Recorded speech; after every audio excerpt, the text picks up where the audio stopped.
Hello दोस्तों, welcome back to our channel. तो इस एपिसोड की शुरुआत में हम ली को देखते हैं, जो मिशनरी ग्रुप के उन दोनों आदमियों को मारने के बाद मजे से अपने घर की तरफ जा रहा था। और जब ली अपनी विला में पहुंचता है तो वहाँ पे लैन ली का इंतजार कर रहा था और वो ली को वहाँ देखकर भागकर उसकी तरफ जाते हुए कहता है, मिस्टर ली, ये मैं हूँ लैन ले, हमारे इस पवेलियन हाउस का चार्ज। मुझे उम्मीद है मैं आपको याद होऊंगा। यहाँ पे लैन ली की बहुत ही ज्यादा रिस्पेक्ट कर रहा था, जो देखकर ली उससे कहता है, तुम ठीक तो हो ना, और तुम यहाँ क्या कर रहे हो? जिसपे लैन ली से कहता है, सॉरी मिस्टर ली, मैं आपको डिस्टर्ब नहीं करना चाहता था, लेकिन आज मैं यहाँ पे अपनी की हुई उस दिन की गलती के लिए माफी मांगने के लिए आया हूँ। और ये कहकर वो ली के सामने झुकते हुए उससे कहता है, मिस्टर ली प्लीज मुझे माफ कर दें, मैं दोबारा ऐसी गलती कभी नहीं करूंगा। जिस पे ली उसे कहता है, ओके ठीक है। और ये कहकर ली अपने विला के अंदर जाने लगता है और ली वहाँ से जाते हुए अपने मन में कहता है कि मैं तुम्हें अच्छी तरह से जानता हूँ, अगर तुम इस तरह से मुझसे माफी मांगने के लिए आए हो तो जरूर इसके पीछे तुम्हारी कोई न कोई चाल होगी। और ये सब सोचते हुए ली अभी वहाँ से जा ही रहा था कि तभी लिन ले एक बार फिर से ली को रोकते हुए कहता है, मिस्टर ली, मैं एक बात तो आपको बतानी भूल ही गया, कल रात एक ओपनिंग सेरेमनी होने वाली है जिसमें टियानफेंग एकेडमी के डिसेबल्स और एकेडमी से रिलेटेड बाकी सभी लोगों को भी इनवाइट किया जाएगा, इसलिए मैं आपको यहाँ पे खुद स्पेशली इनवाइट करने के लिए आया हूँ। तो क्या आप उस ओपनिंग सेरेमनी में आना चाहेंगे? जिस पे ली वापस मुड़ते हुए लैन से कहता है कि मैंने तो सुना था कि एकेडमी की ओपनिंग सेरेमनी 7 दिन बाद होने वाली है। जिस पे लैन कहता है, नहीं, ये एकेडमी की ओपनिंग सेरेमनी नहीं है, लेकिन इसमें एकेडमी से रिलेटेड सभी लोग शामिल हो सकते हैं, क्योंकि ये ओपनिंग सेरेमनी हम सभी सीनियर डिसेबल्स मिलकर ऑर्गेनाइज कर रहे हैं। और इस ओपनिंग सेरेमनी की पार्टी में सिर्फ कुछ खास लोगों को ही इन्वाइट किया गया है। और अब तो आप भी टियानफेंग एकेडमी के एक फेमस पर्सन बन गए हो, इसलिए ये पार्टी आपके बगैर कैसे हो सकती है? जिस पे ली उसे कहता है, नाइस, तुम्हारे इनवाइट करने का तरीका मुझे वाकई बहुत ज्यादा पसंद आया है, लेकिन टियानफेंग एकेडमी का ये फेमस पर्सन तुम्हारी उस सड़ी हुई पार्टी में नहीं आने वाला। और ये कहकर ली वहाँ से जाने लगता है, जो देखकर लैन ले उससे कहता है, मिस्टर ली, ये आपके लिए एक बहुत अच्छा मौका है इस वर्ल्ड के सबसे पावरफुल कल्टिवेटर्स के साथ मिलने का, जो आपके जैसे स्ट्रॉन्ग और पावरफुल है। और उसी के साथ साथ एकेडमी के सबसे ज्यादा पावरफुल डिसेबल्स भी वहाँ पे आने वाले हैं। और सिर्फ इतना ही नहीं, वो डिसेबल्स जो ऑलरेडी एकेडमी से पास आउट हो चुके हैं वो भी हमारी उस पार्टी में आने वाले हैं, जिससे हमें वहाँ पे उन लोगों से बहुत कुछ सीखने को मिलेगा। इवन उनमें से तो कुछ ऐसे भी जीनियस डिसेबल्स भी हैं जो ऑलरेडी फाउंडेशन बिल्डिंग रियलम में पहुंच चुके हैं। और सिर्फ इतना ही नहीं, पार्टी के बाद वहाँ पे एक छोटा सा कंपटीशन भी रखा जाएगा, ताकि वहाँ पे आए हुए डिसेबल्स एक दूसरे से एक्सपीरियंस हासिल कर सके। और अगर आप वो कंपटीशन जीत गए तो आपको वहाँ पे ऐसे टाइल्स दिए जाएंगे जो मार्केट में कहीं भी नहीं मिलते। और सिर्फ इतना ही नहीं, कंपटीशन जीतने पर आपको एक हाई लेवल की बॉडी रिफाइनिंग की पिल भी दी जाएगी, जिसकी मदद से आप पक्का फाउंडेशन बिल्डिंग रियलम में ब्रेक थ्रू कर सकते हैं। और उसी के साथ साथ वहाँ पे आपको सीक्रेट मार्शल आर्ट टेक्निक्स भी दी जाएंगी। यहाँ पे लैन ले अपनी पूरी कोशिश कर रहा था कि किसी तरह ली उस ओपनिंग सेरेमनी में आने के लिए मान जाए, लेकिन ली उसकी सारी बातों को इग्नोर करके अपने विला के अंदर जाते हुए कहता है कि वो इनविटेशन लेटर मेरे दरवाजे पे ही छोड़ देना, मैं उसके बारे में सोचूंगा, अगर मेरा मन बना तो शायद मैं आ भी जाऊं। ली की ये बात सुनकर लैन ले ने खुश होते हुए वो इनविटेशन लेटर ली के दरवाजे के ऊपर ही छोड़ दिया था। और वो वहाँ पे एक बार फिर से ली को चने के जार पे चढ़ाते हुए कहता है, मिस्टर ली, कल मैं आपको खुद वहाँ पे वेलकम करूंगा। और ये कहते हुए लैन ले के फेस पे एक डेविल स्माइल आ गई थी और वो अपने मन में कहता है कि इस बार मैं देखता हूँ कि तुम कैसे बचते हो। वह ली भी अपनी स्पिरिचुअल पावर का यूज करके उस इनविटेशन लेटर को अपने पास बुलाकर देखते हुए कहता है, मुझे लगता है ये ओपनिंग सेरेमनी इतनी ज्यादा बुरी भी नहीं होने वाली, और अगर वहाँ पे एकेडमी के टॉप ग्रेड के मास्टर्स आने वाले हैं तो मुझे उनसे वहाँ पे बहुत कुछ सीखने को मिलेगा। और ये कहकर ली भी स्माइल करते हुए अपने मन में कहता है कि ये लोग एक शेर को पकड़ने के लिए बकरी का चारा डाल रहे हैं, पर कल मैं इन लोगों को दिखा ही देता हूँ कि एक रियल शेर क्या होता है। उसके बाद हमें अगले दिन टियानफेंग एकेडमी का सीन दिखाया जाता है, जहाँ पे टीचर जाओ अपने स्टूडेंट्स को पढ़ाते हुए बता रही थी, तुम सभी लोग एक बात हमेशा याद रखना कि ट्रेनिंग के 4 बेसिक रूल्स होते हैं और कोई भी इन बेसिक्स को पूरा किए बगैर नेक्स्ट रियलम में ब्रेक थ्रू नहीं कर सकता, इसलिए तुम इन सभी बेसिक्स को अच्छी तरह से याद कर लो। वही ली का ध्यान तो क्लास में बिल्कुल भी नहीं था। वो सोचते हुए अपने मन में कह रहा था कि कल रात मैंने जो हाई लेवल की बॉडी रिफाइनिंग पिल बाय की थी, उसको रिफाइन करते करते मुझे पूरी रात लग गई, और उस पिल को रिफाइन करने के बाद मेरा कल्टीवेशन लेवल तो बहुत ज्यादा बढ़ गया है, पर फिर भी मैं बॉडी रिफाइनिंग के 8 लेवल में ब्रेक थ्रू नहीं कर पाया। और ये कहकर ली थोड़ा सैड होते हुए कहता है कि आखिर मैं बॉडी रिफाइनिंग के 8 लेवल पे क्यों अटक गया हूँ? क्या वाकई मेरा कल्टीवेशन लेवल बहुत ज्यादा वीक है जो इतनी हाई ग्रेड की पिल्स भी मुझे नेक्स्ट लेवल में ब्रेक थ्रू नहीं कर पा रही? मुझे लगता है मेरे लिए नेक्स्ट रियलम में ब्रेक थ्रू करना बहुत ही ज्यादा हार्ड होने वाला है। वहीं टीचर जाओ को भी इस बात का एहसास हो गया था कि ली का ध्यान क्लास की तरफ बिल्कुल भी नहीं है, लेकिन वो ली को कुछ कह पाती उससे पहले ही वहाँ पे एक एल्डर गुस्से से आते हुए कहता है, तुम में से ली टियान कौन है? तुम में से जो भी ली टियान है वो जल्दी से मेरे सामने आओ। लेकिन ली तो अभी भी अपनी ही सोचों में गुम था, इसलिए वो उस पर्सन को कोई भी जवाब नहीं देता। वही उस एल्डर को इस तरह से बीच क्लास में आते हुए देखकर टीचर जाओ को भी बहुत ज्यादा गुस्सा आता है और वो गुस्से से उस एल्डर से कहते हैं कि ये क्लास रूम है, यहाँ पे कोई भी ऐसे ही मुंह उठा के नहीं आ सकता। अगर तुम्हें ली टियान के साथ काम है तो क्लास के बाद उससे पर्सनली मिल लेना। टीचर जाओ की ये बात सुनकर वो एल्डर उससे कहते हैं, ओ तो तुम टीचर जाओ हो, मुझे लगता है तुम अपने डिसेबल्स के ऊपर बिल्कुल भी ध्यान नहीं देती, इसलिए तुम्हारे डिसेबल्स दिन दहाड़े बीच सड़क में लोगों को मार रहे हैं। और ये कहकर वो एल्डर गुस्से से टीचर जाओ से पूछता है कि कहाँ है तुम्हारा वो डिसेबल ली टियान,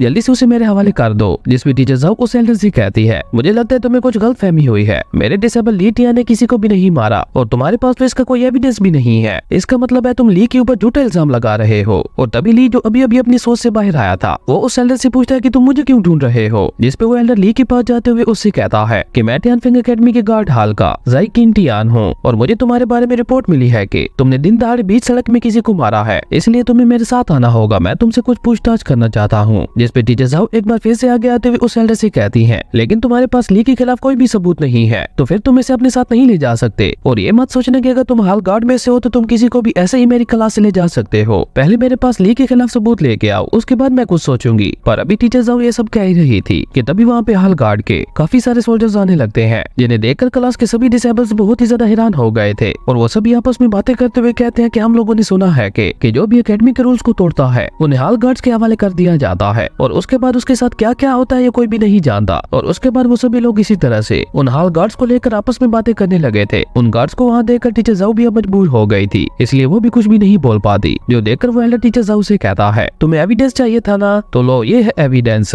क्योंकि जो मैं कहता हूँ वही सबूत होता है। और ये कहकर वो अपने गार्ड्स को ली टियान को पकड़ने के लिए कहता है। जाई किन टियान की यह बात सुनकर उन गार्ड्स ने आगे बढ़ते हुए ली को पकड़ते हुए दबोच लिया था। जो देखकर ली जाई किन टियान से पूछता है कि तुम्हारा कहना है कि मैंने किसी को मारा है, तो क्या तुम मुझे बता सकते हो कि मैंने कब, कहा और किसको मारा है, और क्या तुमने मुझे किसी को मारते हुए अपनी आंखों से देखा है। ली की यह बात सुनकर जाई किन टियान उससे कहता है कि तुम इस काबिल नहीं हो कि मुझसे कोई सवाल पूछ पाओ। और ये कहते हुए उसने ली को एक पंच भी मार दिया था, लेकिन ली को अपने सॉफ्ट आर्मर की वजह से उसके पंच से ज्यादा कोई खास फर्क नहीं पड़ता। और ली अपने मन में कहता है कि मुझे लगता है अब मैं यहाँ पे बहुत ही बुरी तरह से फंस चुका हूँ, क्योंकि ये तो मेरी कोई बात भी नहीं सुन रहा। और तभी टीचर जाओ दोबारा जाई किन टियान के ऊपर गुस्सा करते हुए कहती है, जाई किन टियान, क्या तुम एकेडमी के रूल्स भूल गए हो? तुम एकेडमी के किसी भी डिसेबल को इस तरह से नहीं मार सकते। और ये कहकर टीचर जाओ गुस्से से ली को छुड़ाने के लिए आगे बढ़ने लगती है। जो देखकर जाई किन टियान ने दो गार्ड्स को उसे रोकने के लिए कह दिया था। और हाल गार्ड्स के सामने तो टीचर जाओ भी मजबूर थी, इसलिए टीचर जाओ दोबारा मजबूर होकर वहीं पे रुक गई थी। और जब जाई किन टियान ने ली को पंच मारा था तब उसे भी एहसास हो गया था कि ली ने एक हाई ग्रेड का सॉफ्ट आर्मर पहन रखा है। और ये पता चलते ही वो ली से कहता है कि तुम्हारे जैसे एक यूजलेस पर्सन के पास एक इतना हाई ग्रेड का टायर कहाँ से आ गया? मुझे तो अब ऐसा लग रहा है जैसे तुमने ये सॉफ्ट आर्मर भी किसी से चुराया है। जिस पे ली उसे गुस्से से कहता है, तुम्हें शर्म नहीं आ रही कि तुम अपनी पावर का गलत यूज करके बिना सबूतों के ही मेरे ऊपर इल्जाम लगाए जा रहे हो? पर मेरी एक बात याद रखना कि तुम अपनी इस हरकत की वजह से आगे चलकर बहुत ज्यादा पछताओगे। जिस पे जाई किन टियान उससे कहता है, अपनी ये बकवास बंद करो। और ये कहकर वो अपनी गार्ड्स को ली को वहाँ से ले जाने के लिए कहता है, लेकिन वो लोग ली को वहाँ से ले जा पाते उससे पहले निंग यू बीच में आते हुए कहती है, मैं तुम्हें मिस्टर ली को यहाँ से नहीं ले जाने दूंगी। और फेंग भी उसका साथ देते हुए कहता है, तुम बिल्कुल ठीक कह रही हो, मैं तुम लोगों को ली को यहाँ से नहीं ले जाने दूंगा, क्योंकि निंग यू एक नोबल पर्सन थी, इसलिए जाई किन टियान उसे भी पहचानता था। तो वो निंग यू से रिक्वेस्ट करते हुए कहता है कि miss Ning you, hall guards के बीच में ना आए, वरना इससे बाद में आपको ये परेशानी होगी। जिस पे निंग यू गुस्से से उसे कहती है, तुम जानते हो मैं कौन हूँ? अगर मैंने अपने ग्रैंडपा को तुम्हारी कंप्लेंट कर दी तो वो तुम में से किसी को भी जिंदा नहीं छोड़ेंगे। जिस पे जाई किन टियान हंसते हुए उससे कहता है, मिस निंग यू, हम सब कुछ रूल्स को फॉलो करते हुए कर रहे हैं, इसलिए आपके ग्रैंडफादर भी हमारा कुछ भी नहीं बिगाड़ सकते, इसलिए अब आप प्लीज जल्दी से हमारे रास्ते से हट जाएं। लेकिन निंग यू ने तो आज ठान ली थी कि वो किसी भी हालत में ली को उन लोगों को यहाँ से नहीं ले जाने देगी। और इस समय फेंग भी उसका पूरा साथ दे रहा था। तभी वहाँ पे टियानफेंग एकेडमी के वाइस प्रेसिडेंट